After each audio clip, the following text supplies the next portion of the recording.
Welcome watcher, मैं lucky angel और आप देख रहे हैं आदि पुरुष मूवी जीसस क्राइस्ट मीम।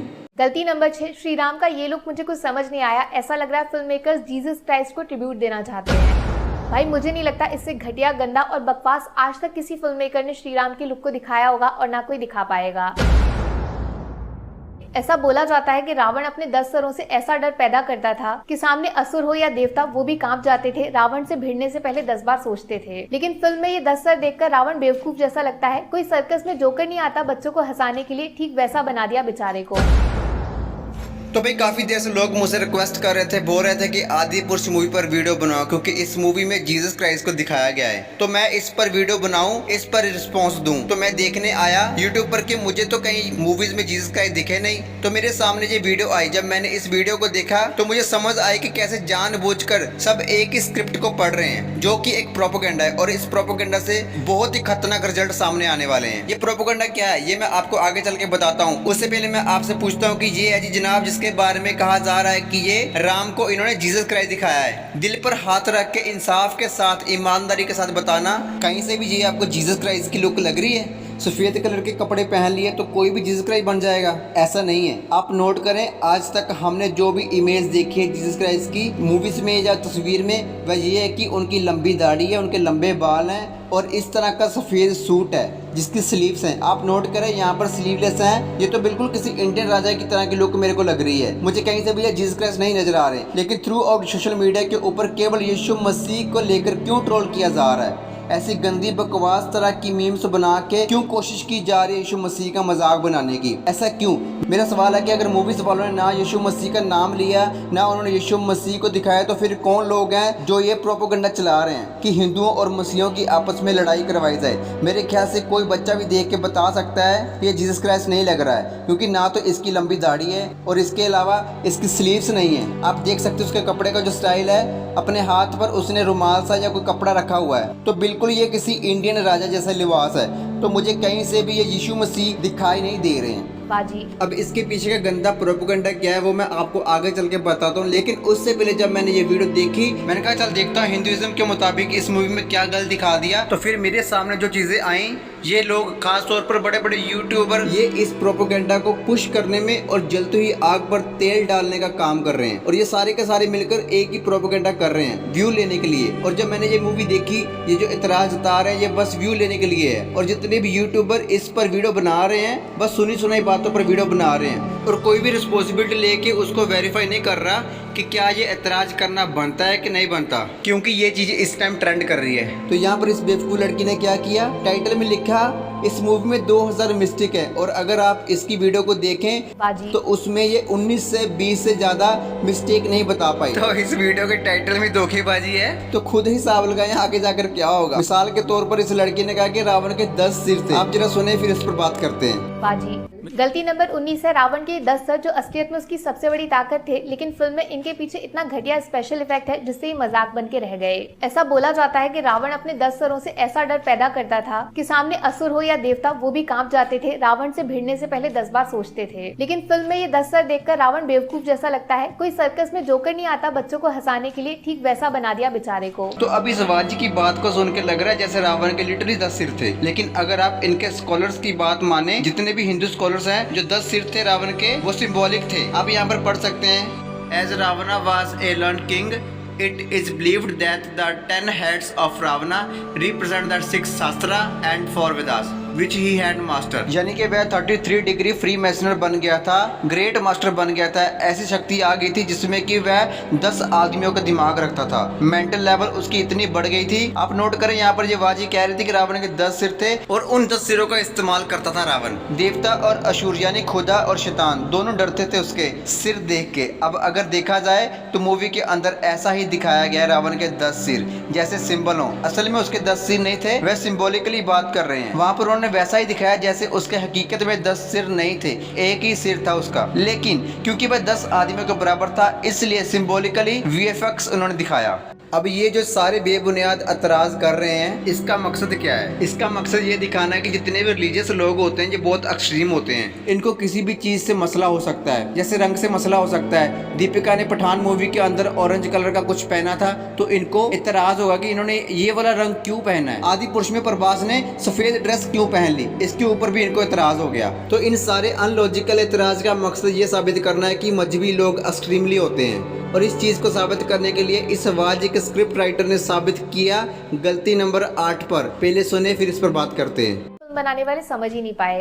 यहीं से निकलती है गलती नंबर 8। राम और रावण को आपस में ऐसे लड़ा रहे हैं जैसे सड़क पे लोग प्रॉपर्टी के लिए नहीं लड़ने लग जाते हैं। भाई एक तरफ खुद भगवान श्री राम है जिनके किस्से जब तक दुनिया है लोगों के दिमाग में रहेंगे, तो दूसरी तरफ ब्राह्मण राजा रावण जो सबसे बड़ा शिव भक्त था, सबसे विद्वान और अमीर राजा जिसे घमंड था नंबर 1 होने का। और सोचो भगवान राम को पीटा जा रहा है, लिटरली लात घूसे सब कुछ मारा जा रहा है जिससे वो हवा में उड़ के इधर उधर जमीन पे गिरते हैं। मतलब इससे वाहियात रामायण के युद्ध का डिस्क्रिप्शन कोई दूसरा नहीं हो सकता। अब आप नोट करें इस वाजी ने कितनी अनलॉजिकल बात करी है कि जो भगवान राम है ना, उनको लातें पड़ रही हैं, उनको हवा में उड़ाया जा रहा है और ये बहुत गलत किस्म का हमें युद्ध दिखाया गया। वह तो भगवान थे। पहली चीज तो ये इन्होंने खुद बोला शुरू में कि रावण ने ब्रह्मा से ये शक्ति प्राप्त की थी उनकी भक्ति करके कि कोई भी असुर या देवता, अब आप नोट करें, भगवान या शैतान, कोई भी खुदा या शैतान उसको ना मार सके। और उसने अपने घमंड में आके इंसान और जानवर को इतना कमज़ोर समझा कि उसने सिर्फ किसका नाम लिया? देवता और असुर का ही नाम लिया। बस ये ना मुझे मार सके, बाकियों को मैं खुद ही देख लूँगा। अब आप नोट करें कि अगर राम भगवान होते तो ये जो 13 दिन तक जंग चली थी, कोई 7 दिन कहता, कोई 10 दिन कहता, तो फिर जंग चलनी नहीं थी इतने दिन। अगर वह देवता या भगवान होते, उन्होंने तो बस कहना था और जंग जीती जानी थी। लेकिन वह इंसान बन के इस धरती पर आए थे, इसलिए जंग करनी बनती थी। देखिए जी, उनका मुकाबला ही नहीं बनना था रावण के साथ, क्योंकि रावण एक इंसान था। इसी तरह राम भी एक इंसान था। दैट्स मीन कि इंसान का इंसान के साथ मुकाबला, यानी कि बराबरी की जंग हो रही थी। मुकाबला हार्ड था और राम ने उस जंग को जीत लिया। देखिए, अगर मुकाबला बराबर का ना होता तो ये जंग बनती ना थी और ना ही इस पर खुश होने की जरूरत होती कि जी राम जो गुड है, रावण पर जो इवल है उस पर जीत हुई। तो फिर इसीलिए सारे हिंदू लोग क्या करते हैं, इस दिन की खुशी मनाते हैं। तो फिर अगर मुकाबला बराबर का ना होता फिर तो एक तरफी जंग हो जाती और इस बात की कोई खुशी भी ना होती। लेकिन वह इंसान की सूरत में थे तो उनको लातें भी पड़नी थी, उनको मुक्के भी पड़ने थे और उनको बहुत कुछ होना था। और ये बात मैं नहीं कह रहा, इस वाजी ने शुरू में खुद कही है, आप जरा सुने। ब्रह्मा जी से वरदान मांगा तो उसमें वानर और मनुष्य दोनों का नाम नहीं लिया। ये उसका अहंकार था जिसमें उसने देवता और असुर से खुद को अमर तो कर लिया, लेकिन इंसान और वानर को कमजोर समझने की गलती कर दी। इसीलिए रामायण की लड़ाई में स्वयं विष्णु जी ने राम बन के अवतार लिया और हनुमान जी को अपना साथी बनाया, जिससे रावण की सिर्फ मौत नहीं उसका घमंड भी तोड़ा जाए। अब आपके सामने है इस वाजी के स्क्रिप्ट राइटर को छित्र पड़ने चाहिए जिसने अपने ही भगवान को जानवर कह दिया।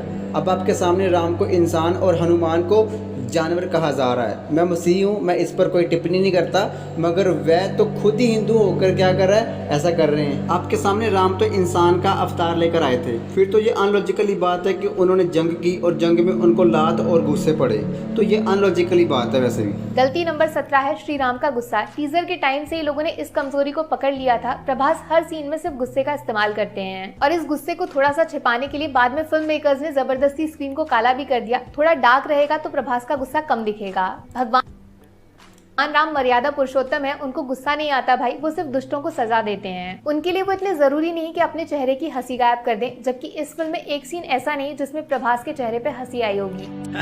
आप खुद जरा इमेजिन करके देखो कि इनकी बीबी को उठा कर लेकर जा रहा है और ये हंस रहे हो हो देखो कोई मेरी बीबी को उठा कर ले गया, चलो मेरे दोस्तों आक्रमण करते हैं। अब तो इस वाजी के लिए मेरे अंदर से एक बात निकलती है, अब तो भाई इनको स्माइल से भी इतराज है। आप खुद सोचे, आपकी बीवी को कोई उठा कर ले जाए तो आपको गुस्सा आएगा कि आपकी हंसी निकल रही होगी।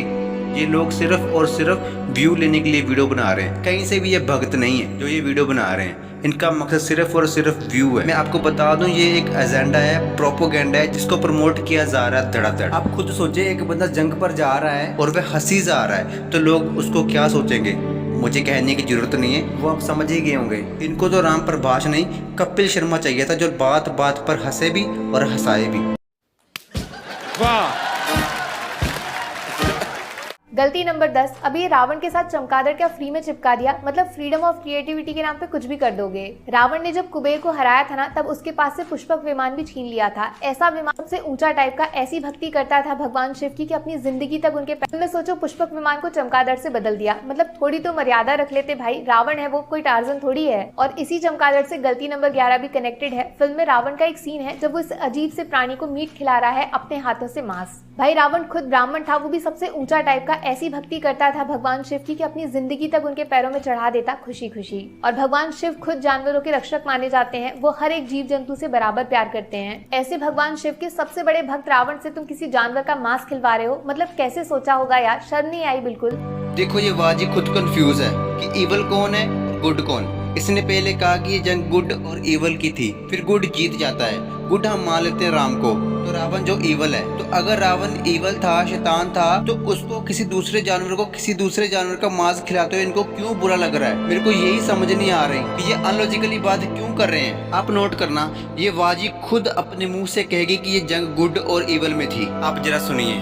गलती नंबर 7, रामायण का जो युद्ध लड़ा गया वो गुड वर्सेस इविल का मैसेज देने के लिए था। बुराई चाहे जितनी ताकतवर हो, अच्छाई के सामने घुटने टेक देगी। तो एक शख्स रावण जिसके बारे में कह रहे हैं कि किसी जानवर को किसी दूसरे जानवर का मांस खिला रहा है, कत्ल करके, यानी कि मीट खिला रहा है, तो ये इवल हो गया। लेकिन वह ही रावण जब कितने सारे लोगों को मार रहा है, देखिए जी, किसी जानवर का मीट निकालने के लिए उस जानवर को मारना पड़ता है, और कत्ल यानी कि गुनाह हुआ। लेकिन यहाँ पर लाखों लाख इंसानों को कत्ल किया जा रहा है, उसके बावजूद हमें ये बताया जा रहा है कि रावण बहुत बड़ा भगत था शिव का। तो शिव तो इंसान से भी प्यार करते थे और जानवर से भी प्यार करते थे, तो जी ये तो हो ही नहीं सकता, ये तो बिल्कुल गलत दिखाया मूवी के अंदर। अब एक काउंटर क्वेश्चन मैं भी इनसे करता हूँ, क्योंकि जानवर को मारकर तो शिव भी उस पर बैठे थे। बाकी आप बताएं फिर शिव क्या हुआ, गुड और इविल। और पहले तो इनको ये डिसाइड करना चाहिए कि गुड कौन है और इविल कौन है, क्योंकि बार बार ये वीडियो के अंदर मेरे को लग रहा है कि शायद स्क्रिप्ट लिखने वाला ये साबित करना चाहता है कि रावण जो था वो बुरा नहीं था। लेकिन अगर देखा जाए तो पहले ये भक्ति करके ब्रह्मा से शक्ति प्राप्त करता है, किस लिए जी, अपने भाइयों के साथ मिल के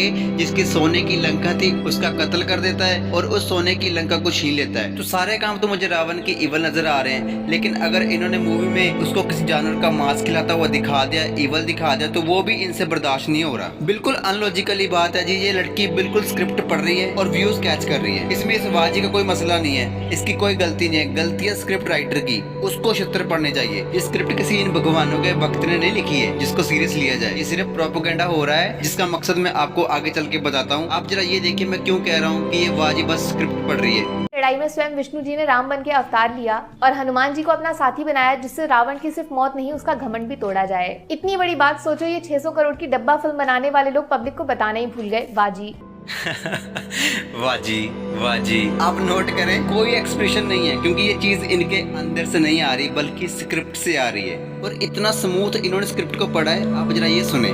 भीषण इस रामायण के युद्ध में कितना जरूरी था, साला साला साला ये भी नहीं समझाया इन लोगों ने, मतलब हद होती है यार कामचोरी। कंट्रोल।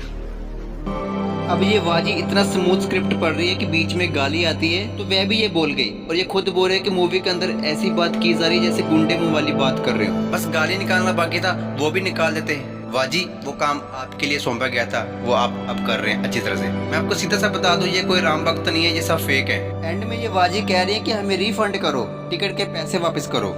जिस वजह से लोग भाग के गए थे थिएटर अपने रामायण को एक नया जन्म लेते हुए देखने। उनकी श्रद्धा के साथ जो चीटिंग की गई है, बेईमानी, इसका हर्जाना फिल्म वालों से पूरा वसूल किया जाना चाहिए। आज अभी इसी वक्त मैं आप सबसे रिक्वेस्ट करती हूँ, हम लोग क्यों ना ट्विटर पे #रिफंड आदिपुरुष ट्रेंड करवा के अपने टिकट का पैसा वापस मांगते हैं। जबकि शिवाजी ने पीछे खुद कहा था कि राम स्माइल नहीं करे, इस गलती को लोगों ने टीजर में ही पकड़ लिया था। गलती नंबर 17 है श्री राम का गुस्सा। टीजर के टाइम से ही लोगों ने इस कमजोरी को पकड़ लिया था। टीजर के टाइम से ही लोगों ने इस कमजोरी को पकड़ लिया था।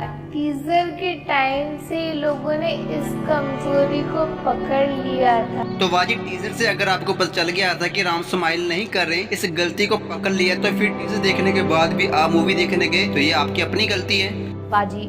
दूसरे नंबर पर मैं आपको टीजर और ट्रेलर के समय ही बता देता हूँ कि इस मूवी के अंदर इनका क्या प्रोपेगेंडा चल रहा है, लेकिन फिर भी लोग बाज नहीं आते, मूवी देखने जाते हैं और फिर कहते हैं हमें रिफंड करो। और यही ये लोग चाहते हैं जो इस फिल्म को बनाने वाले हैं, कि लोगों को गुस्सा आए और फिर ये साबित करें कि ये लोग बेतुकी बातों पर इतराज करते हैं। सारे मजहबी लोग एक्सट्रीमली होते हैं, मजहब धर्म लड़ाइयाँ करवाता है, इसलिए हमें धर्म को बैन कर देना चाहिए। आपको याद है मैं आपको एक किताब ए. राल्फ एपर्सन की न्यू वर्ल्ड ऑर्डर बुक का रेफरेंस देकर समझाता हूँ, जिसमें रिलीजन के सेक्शन डिक्लेरेशन में लिखा है religion will be outlawed and believers will be either eliminated और इम्प्रिशन्ड, यानी कि दुनिया में जितने भी धर्म है उन सबको गैर कानूनी कर दिया जाएगा और जितने भी उन धर्मों पर विश्वास करने वाले हैं जो बिलीवर हैं उनको या तो कत्ल कर दिया जाएगा या उनको जेल में डाला जाएगा और एक नया धर्म इंट्रोड्यूस करवाया जाएगा जो कि एक इंसान की प्रशिश करने वाला धर्म होगा, जिसमें सब लोग जो है एग्री करेंगे हाँ भी अलग अलग धर्म जितने भी धर्म है सब कंफ्यूजन पैदा करते हैं, हम सब खुदा को मानते हैं तो क्यों ना सब मिलके एक ही रिलीजन को फॉलो करें। तो ये है वो बड़ा एजेंडा जो न्यू वर्ल्ड ऑर्डर में ये लगाना चाहते हैं। तो न्यू वर्ल्ड ऑर्डर में कोई और धर्म आपको नजर नहीं आएगा, सारे के सारे धर्म अनलीगल कर दिए जाएंगे।